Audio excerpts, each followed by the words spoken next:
Bitki 2 yılın süresinde Valkanej dolayında türlü infrastruktura hem sosyal proyektleri giriştirildiler, açıkladı dolay başı Ivan Kretsu. Onun laflarına göre bu proyektler insanların yaşamasını daha kaliteli yaptılar. Biz Valkanej dolay hep kalardık bir tarafına.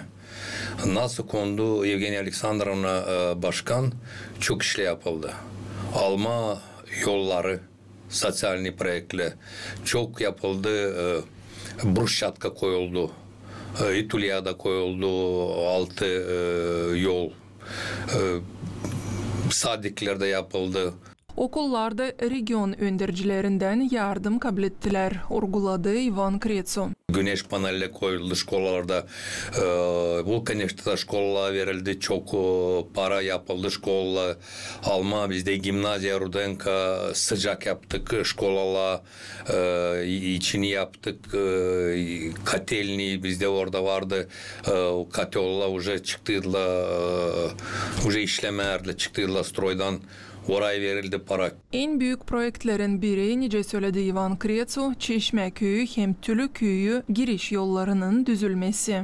Çeşme Köyü'nde pek bet yoldan giriş Çeşme Köyü'ne Tülü'ye büyün bir ilk neste verildi bir parça yol yaptık. 14 milyona şimdi verildi. Gene 12 milyon hani Tülü'ye yem uzakta bulunan köyle bizim. Bunlar artık budjet paralarından mı? Bunlar da bu yolla budjet paralarına.